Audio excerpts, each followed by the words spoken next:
I saw a strange sight. I stumbled upon a story most strange, like nothing in my life, my street sense, my sly tongue had ever prepared me for. Even before the dawn one Friday morning, I noticed a young man, handsome and strong, walking the alleys of our city. He was pulling an old cart filled with clothes both bright and new, and he was calling in a clear tenor voice, "Rags!" Ah, the air was foul, and the first light filthy to be crossed by such sweet music. "Rags, new rags for old, I take your tired rags, rags." Now this is a wonder, I thought to myself, for the man stood 6'4", and his arms were like tree limbs, hard and muscular, and his eyes flashed intelligence. Could he find no better job than this, to be a ragman in the inner city? I followed him. My curiosity drove me, and I wasn't disappointed. Soon, the ragman saw a woman sitting on her back porch. She was sobbing into a handkerchief, sighing and shedding 1,000 tears. Her knees and elbows made a sad X. Her shoulders shook. Her heart was breaking. The ragman stopped his cart. Quietly, he walked to the woman, stepping around tin cans, dead toys, and Pampers. "Give me a rag," he said so gently, "and I'll give you another." He slipped the handkerchief from her eyes. She looked up, and he laid across her palm a linen cloth so clean and new that it shined. She blinked from the gift to the giver. Then, as he began to pull his cart again, the ragman did a strange thing. He put her stained handkerchief to his own face, and then he began to weep, to sob as grievously as she had done, his shoulders shaking. Yet she was left without a tear. This is a wonder, I breathed to myself, and I followed the sobbing ragman like a child who could not turn away from mystery. "Rags, rags, new rags for old." In a little while, the ragman came upon a girl whose head was wrapped in a bandage, whose eyes were empty.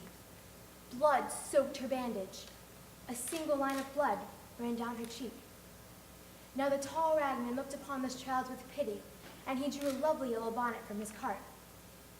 "Give me your rag," he said, tracing his own line on her cheek, "and I'll give you mine." The child could only gaze at him while he loosened the bandage, removed it, and tied it to his own head. The bonnet he set on hers. And I gasped at what I saw, for with the bandage went the wound. Against his brow it ran a darker, more substantial blood, his own. "Rags, rags, I take old rags," cried the sobbing, bleeding, strong, intelligent ragman. "Are you going to work?" he asked a man who leaned against a telephone pole. The man shook his head. The ragman pressed him. "Do you have a job?" "Are you crazy?" sneered the other. He pulled away from the pole, revealing the right sleeve of his jacket, flat, the cuff stuffed into the pocket. He had no arm. "So," said the ragman, "give me your jacket, and I'll give you mine." The one-armed man took off his jacket. So did the ragman, and I trembled at what I saw, for the ragman's arm stayed in its sleeve, and when the other put it on, he had 2 good arms, thick as tree limbs. But the ragman had only one. "Go to work," he said.